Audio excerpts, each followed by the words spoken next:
Yesus yang kau aniaya itu, bangunlah, pergilah ke dalam kota, di sana akan dikatakan kepadamu apa yang harus kau perbuat. Ini firman Allah kepada Paulus. Pada saat itu namanya masih Saulus.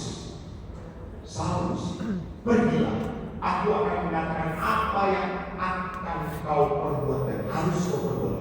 Dan Saulus mengikuti kata-kata Tuhan.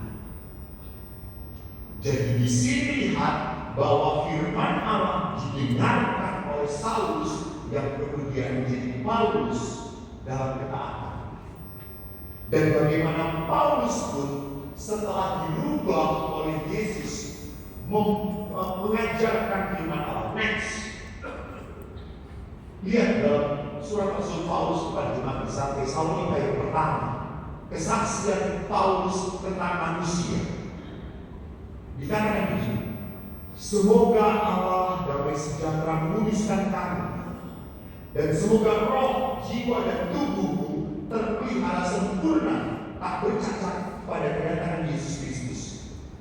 Paulus mengajarkan bahwa hidup kita itu terdiri dari tubuh, jiwa, dan roh.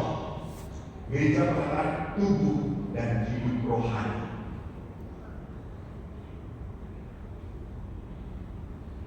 Paulus memperlihatkan bahwa kita itu punya jiwa. Di dalam jiwa kita merindukan Tuhan. Maka Paulus membedakan antara mana manusia yang diatur oleh roh dan mana yang diatur oleh tubuh, jiwa, tubuh, daging. Next, lihat. Manusia duniawi itu manusia yang diatur oleh tubuhnya, menerima apa yang berasal dari roh Allah, karena hal itu baginya adalah suatu kebodohan. Tidak menerima apa yang berasal dari roh Allah, karena hal itu baginya adalah kebodohan, dan dia tidak dapat memahaminya. Sebab hal itu hanya dapat dinilai secara rohani. Apa sih maksudnya? Hal duniawi dengan hal rohani sulit diterima. Begini, contoh kasus. Ini kasus yang saya hadapi. Seorang ibu pernah masuk ICU. Saya kaget. Saya pikir masuk ICU-nya kecelakaan atau musibah. Dia masuk ICU karena dicekik oleh suaminya.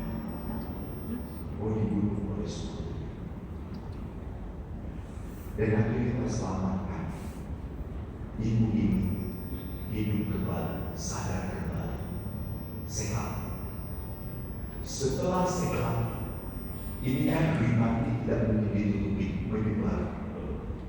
Setelah sehat, teman-temannya ngomong pada ibu ini, lu cerai suami kayak gini. Ngapain? Walaupun lu diberkati di gereja, suami kayak gitu gak pantas untuk kamu teruskan. Dia datang kepada beberapa pastor pun, pastor mengatakan, terserah kamu. Kalau kamu mau membatalkan, saya bantu. Ibu ini akhirnya memutuskan apa? Saya tetap hidup dengan dia. Anda tahu teman-temannya ngomong apa dia? Apa? Goblok. Nah ini manusia duniawi. Goblok. Itu manusia duniawi. Tetapi yang Yesus berkata apa? Apa yang bodoh di mata dunia adalah mulia di mata Tuhan. Demikian tadi. Jadi mungkin secara duniawi goblok banget pun, tolol. Jadi perempuan terus ada harga diri. Laki-laki itu jadi mati dia. Tinggalin aja dia. Dia paling-paling dapat satu. Kamu kalau kawin lagi dapat satu bis.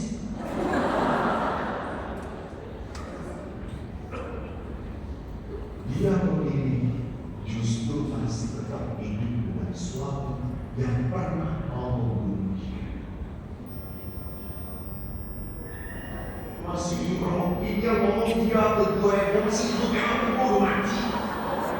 Dia masih hidup sampai sekarang.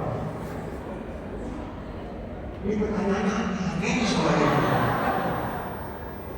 Ini kan kita berbicara tentang firman Allah, bukan dunia yang lain, saudara-saudara.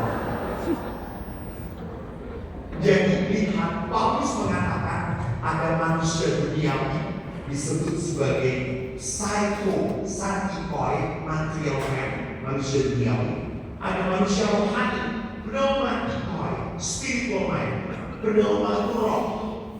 Jadi kalau manusia rohani itu adalah manusia yang diatur oleh roh Allah.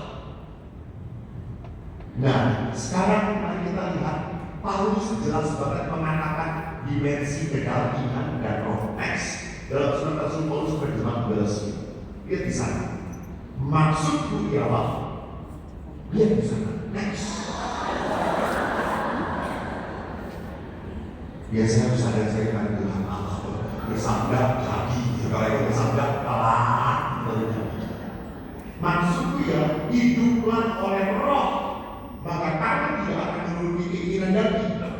Keinginan daging berlawanan dengan keinginan roh. Keinginan roh berlawanan dengan keinginan daging. Keduanya bertentangan, sehingga kamu setiap kali tidak melakukan apa yang kamu kehendaki. Jadi di dalam diri saya dan Anda ada keinginan daging dan keinginan roh. Daging kita itu selalu mengajak kita untuk cari yang enak, cari yang mudah, cari yang nyaman, cari yang menyenangkan. Ya tidak? Pasti itu. Dulu ingat gak waktu zaman COVID kita kan bisa online. Pas bisa itu beberapa pada WA. Lu udah selesai belum? Belum, banget ini. Pindahkan ke sini, pindah ke sini. Lu di mana? Lu kayak cepat banget di sini setengah jam seminggu, baru pindah lagi. Jadi memang kita pun cari selalu tobat tolong. Pastor-pastor yang favorit itu adalah pastor yang banyak cepat